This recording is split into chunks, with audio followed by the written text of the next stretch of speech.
Hello children, welcome to my class. This is chapter 8, the sermon at Banaras. Okay, this is a story about Gautam Buddha. So open your book and listen to me. Let's start.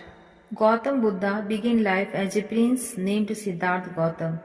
Gautam Buddha 563 BC से 483 BC तक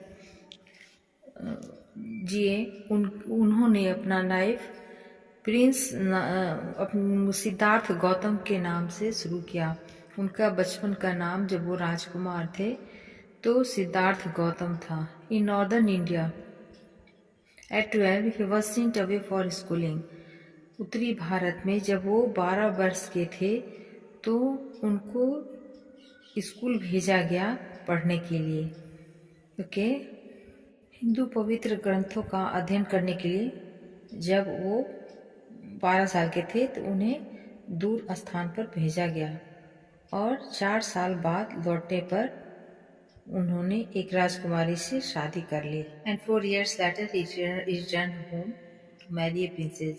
4 साल के बाद लौटकर उन्होंने उनकी शादी राजकुमारी से हो गई। दे हैड ए सन, उनको एक बेटा हुआ। And lived for 10 years as befitted royalty, और उन्होंने बहुत शानो शौकत से 10 साल का जीवन बिताया। दे हैड ए सन, ये इन्होंने 10 साल तक पूरे शानो शौकत की जिंदगी बिताई। At about the age of 25 the prince heir to for shielded from the sufferings of the world while out hunting chanced upon a sick man, then an aged man, then a funeral procession, and finally a monk beginning for Ames। 10 वर्षों तक शाही जीवन जीने के बाद जब तक राजकुमार, एक बीमार आदमी, एक वृद्ध व्यक्ति, एक अंतिम संस्कार जो जुलूस था और भिक्षा की तलाश में एक भिक्षु से मुलाकात नहीं करते थे, तब तक दुनिया के सभी अप्रिय अनुभवों से रॉयल्स को ढक दिया गया था। इन अनुभवों ने उनके लिए आँख खोलने वाले के रूप में काम किया और इस तरह, मतलब जब उनका पहले वो 10 साल तक शाही जिंदगी बिताते हैं, उनको इन सारे दुखों से अलग रखा गया। लेकिन जब उनका सामना इस तरह के दुखों से हुआ, बीमार आदमी, वृद्ध व्यक्ति, अंतिम संस्कार को देख के जुलूस को देखकर, भिक्षा की तलाश में एक भिक्षु को देखकर, जब ये सब दुख से उनका पाला पड़ा तो इन अप्रिय अनुभवों की ने उनका आँख खोलने का काम किया और वो आध्यात्मिक ज्ञान की उच्च भावना हासिल करने के लिए सभी सुख सुविधाओं को छोड़ दिया। He wandered for 7 years and finally sat down under a peepal tree। वो जब उनको इन दुखों से पाला पड़ा तो 25 साल की उम्र में सब कुछ त्याग करके घर से निकल जाते हैं और 7 साल तक भटकने के बाद वो ज्ञान की प्राप्ति के लिए वो भटकते रहते हैं, आध्यात्मिक ज्ञान की प्राप्ति के लिए, और उसके बाद वो जाकर पीपल के पेड़ के नीचे बैठ जाते हैं। Where he vowed to stay. Hello children, welcome to my class. This is chapter 8, the sermon at Banaras। Okay, this is a story about Gautam Buddha. So open your book and listen to me. Let's start. Gautam Buddha began life as a prince named Siddhartha Gautam। Gautam Buddha 563 BC से 483 BC तक जिए। उन्होंने अपना life Siddharth Gautam के नाम से शुरू किया। उनका बचपन का नाम, जब वो राजकुमार थे तो सिद्धार्थ गौतम था। In northern India at 12 he was sent away for schooling. उत्तरी भारत में जब वो 12 वर्ष के थे तो उनको स्कूल भेजा गया पढ़ने के लिए। ओके, हिंदू पवित्र ग्रंथों का अध्ययन कर अंटिल इनलाइटमेंट केम, और वो वहाँ तब तक बैठते हैं जब तक उन्हें ज्ञान की प्राप्ति नहीं हो जाती है। In Latin after 7 days he renamed the tree the Bodhi tree. और 7 दिनों के बाद जब उन्हें ज्ञान की प्राप्ति होती है तो उस ट्री का नाम वो बोधि वृक्ष रखते हैं। And begin to teach and to share his new understandings. और उसके बाद 7 दिनों में जो उनको ज्ञान प्राप्त हुआ उसको वो बांटने के लिए और लोगों को बताने के लिए, शिक्षित करने के लिए काम शुरू कर देते हैं। At that point he became known as the Buddha. और उस वक्त वो बुद्धा के नाम से जाने जाते हैं। मतलब 7 दिन तक वो प्रतिज्ञा करके पीपल के पेड़ के नीचे बैठते हैं कि जब तक उन्हें ज्ञान की प्राप्ति नहीं होगी वो नहीं उठेंगे। और 7 दिनों के बाद जब उन्हें ज्ञान की प्राप्ति होती है तो उसको वो फैलाने का काम करते हैं, बांटने का, शिक्षित करने का काम करते हैं। और इस काम के जरिए उनका नाम बुद्धा पड़ जाता है। बुद्धा का मतलब होता है ज्ञान होना। The Buddha preached his first sermon at the city of Banaras, most holy of the dipping place on the river गंगाज। अब वो सबसे पहले बनारस में अपना पहला भाषण देते हैं, उपदेश देते हैं अपने शिष्य को। बनारस में गंगा नदी के किनारे उनको जब गंगों को ज्ञान की प्राप्ति हुई 7 दिनों के बाद तो वो अपना पहला उपदेश गंगा नदी के किनारे बनारस में अपने एक शिष्य को देते हैं। मोस्ट होली ऑफ द डिविंग, जो कि बहुत ही सबसे ज़्यादा पवित्र स्थान माना जाता है Banaras. That sermon has been preserved and is given here. और वहीं पर उनका जो वो पहला भाषण है, उपदेश है, भाषण नहीं उपदेश, वो सुरक्षित और संग्रहित कर लिया जाता है। It reflects the Buddha's wisdom about one inscrutable kind of suffering. और इस तरीके से उनकी जो शिक्षा है और बुद्धि है उसको आगे फैलाने का काम किया जाता है। Kisa Gotami had only son and he died. Kisa Gotami नाम की एक महिला थी। उसने क्या जो पहला उपदेश दिया था उसमें ये कहानी का ही है, जिक्र है कि कीसा गौतमी नाम की एक औरत महिला थी। उसका एक बेटा था जो कि मर जाता है। In her grief she carried she dead child to her all her neighbors asking them for medicine and the people said she has lost her senses, the boy is dead। और वो उसके जीवित करने के लिए सबसे पूछती फिरती है दवा और सबसे बोलती है, तो सब लोग कहते हैं कि उसका बेटा मर गया है। At length Kisa Gotami met a man who replied to her request, I cannot give this medicine for thy child but I know a physician who can.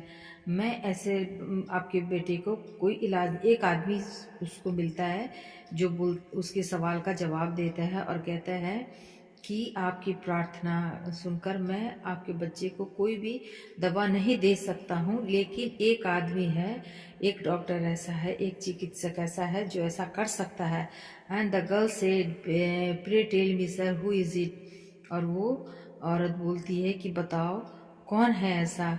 And the man replied go to Sakyamuni the Buddha. जाओ सक्यामुनि में बुद्धा के पास। Kisa Gotami repaired to the Buddha and cried, Lord and Master, give me the medicine that will cure by my boy। तो कीसा Gautami Lord Buddha के पास जाती है और बोलती है कि भगवान आप मुझे दवा दीजिए ताकि मेरा बच्चा ठीक हो जाए। The Buddha answered, I want A handful of mustard seed. तो बुद्धा कहते हैं ठीक है, तुम एक मुट्ठी सरसों के बीज लाओ। And when the girl in her joy promised to procure in it, the Buddha added, the mustard seed must be taken from a house where no one has lost a child, husband, parent or friend। और ये सरसों का बीज मुझे ऐसी जगह से लाके देना जहाँ किसी का बच्चा, पति, माता, पिता या दोस्त की मृत्यु नहीं हुई हो। Poor Kisa Gotami now went from house to house. बेचारी कीसा गौतमी इस घर से उस घर जाती है। And the people pitied her and said here is mustard seed take it. और लोग दयावश कहते हैं लो ये है सरसों का बीज। But when she asked did a son or daughter, a father or mother die in your family. तो जब वो लोग उसको देने लगते हैं सरसों के बीज, तो वो कीसा गौतमी सवाल पूछती है, क्या तुम्हारे घर में किसी बेटा बेटी माता पिता के परिवार में किसी की मृत्यु हुई है? They answered her, ah, alas, the living are few, but the dead are many. तो लोग जवाब देते हैं, हाँ जीवित लोग कम हैं, मरने वालों की तो बहुत संख्या है। Do not remind us of our deepest grief, हमें हमारे दुखों को याद मत दिलाओ। And there was no house but some beloved one had died in it, और किसी भी घर में ऐसा नहीं था कि किसी का प्रिय नहीं गुजरा हो। Kisa Gautami became weary and hopeless and sat down at the wayside watching the lights of the city. कीसा Gautami हैरान परेशान और आशाविहीन होकर शहर की रोशनी के बीचों बीच उसको निहारती हुई बैठ जाती है। As they flickered up and were existence again, और उसमें बैठते ही जैसे कि उसको अनुभव होने लगता है। At last the darkness of the light regained everywhere, and she considered the fate of men, that their lives flicker up and are existence again. और वो लाइट को देखते हुए यही सोचती है कि आदमी का जीवन भी इसी तरह से है, प्रकाश का आना और प्रकाश का जाना जैसे है, उसी तरह से ये जीवन और मृत्यु है, ये सिलसिला बना रहता है। And she thought to herself, how selfish am I in my grief, मैं अपने दुख में कितना स्वार्थी हो गई थी। Death is common to all, मृत्यु तो सबके लिए एक जैसा है। At in this valley of dissolution there is a path that leads him to immortality who has surrendered all selfishness, और वहीं पे उसे जाके ये ज्ञान प्राप्त होता है कि डेथ तो सबके घर में होता है और ये इसको कोई नहीं टाल सकता, ये इमॉर्टल है ना, इसको कोई भी नहीं टाल सकता है, हर आदमी को इससे गुजरना है। और वहीं पे उसने वो अपने स्वार्थ का त्याग कर देती है। The Buddha said, the life of mortals in this world is troubled and brief and combined with pain, इस जीवन में मृत्यु वही है, इस जीवन का दुख है, जीवन में सिर्फ दुख ही और दर्द है। वो कहना चाहते हैं कि नश्वर लोगों का जीवन परेशान है, क्योंकि उन्होंने इस तथ्य के साथ शांति नहीं बनाई है कि जो पैदा हुआ है वो अनंत काल तक वो जीवित रहेगा और आराम करेगा। ऐसा कोई तरीका ही नहीं है जिससे कि जीवित व्यक्ति मृत्यु का सामना करने से बच सके, है ना। जैसे पक्के फल के गिरने का खतरा अधिक होता है, वैसे ही एक वृद्ध नश्वर मरने के लिए बाध्य होता है। जैसे सभी मिट्टी के बर्तन किसी बिंदु पर टूटते हैं, वैसे ही पुरुष भी करते हैं। अनटिल इनलाइटमेंट केम, और वो वहाँ तब तक बैठते हैं जब तक उन्हें ज्ञान की प्राप्ति नहीं हो जाती है। Enlightened after 7 days he renamed the tree the Bodhi tree, और 7 दिनों के बाद जब उन्हें ज्ञान की प्राप्ति होती है तो उस ट्री का नाम वो बोधि वृक्ष रखते हैं। एंड ऐसा कोई मतलब ही नहीं है, is not any means by which those that have been born can avoid dying, ऐसा कोई नहीं है कि जो जन्म लिया वो मृत्यु को टाल देगा। After reaching old age there is death of the such nature are living beings as dry fruits are early in danger of falling. No, so mortals being born are always in danger of death, as all earthen vessels made by the potter and in being broken, so is the life of mortals, both young and adult, both those who are fools and those who are wise. Wise, all fall into the power of death, all are subjects to death। ये मैं बता चुकी कि अनंत कोई भी ऐसा तरीका नहीं है कि जीवित व्यक्ति को मृत्यु को सामना करना ना पड़े। जैसे कि पके हुए फल को गिरने का खतरा ज्यादा होता है, जैसे कि वृद्ध शरीर मरने के लिए बाध्य होता है, जैसे ही मिट्टी के बर्तन किसी बिंदु पर टूटते हैं, वैसे ही पुरुष भी करते हैं। बूढ़ा हो या जवान, मूर्ख हो या बुद्धिमान, मौत किसी को नहीं छोड़ता है। Not from weeping, not from grieving will anyone obtain peace of mind. किसी को रोने और दुख मनाने से दुख कम नहीं होगा। His pain will be the greater and his body will suffer. बल्कि रोने और दुख मनाने से शरीर और भी पीड़ित होगा और भी दुखी होगा। He will make himself sick and pale. वो एक दिन बीमार हो जाएगा रोते रोते, दुख मनाते मनाते, और पीला पड़ जाएगा। It the dead are not saved by his lamentation. उसके बावजूद भी मृत्यु टल नहीं सकती है। He who seeks peace should draw out the arrow of lamentation and complaint and grief. जिसको भी सुख को प्राप्त करना है वो इन चीजों से ऊपर उठ जाए, दुख, शोक और शिकायत से ऊपर उठ जाए। He who has drawn out the arrow and has become composed will obtain peace of mind. जो इन सब चीजों से उठकर और मन को शांति प्राप्त करता है।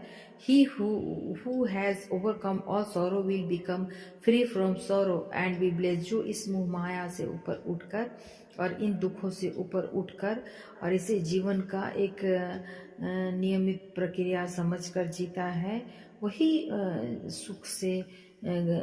सुख को प्राप्त करता है। कहने का मतलब कि अगर इंसान जीते जी ये समझ जाए कि दुख और पीड़ा जो है वो हमारे जीवन में आना तय है। जिस तरीके से किसी मृत शरीर का मृत्यु को प्राप्त होना या पके हुए फल का गिरना तय है, तो इन सब चीज़ों से, दुख और मातम से ऊपर उठकर और हम इसको हंसकर स्वीकार करना, जब तक स्वीकार नहीं करेंगे तब तक ये जिंदगी हमें उसी तरह से दुखी ही लगेगी। So this was the story of Buddha. I think you all of you understand this story and like. Okay, so come to the page question answer.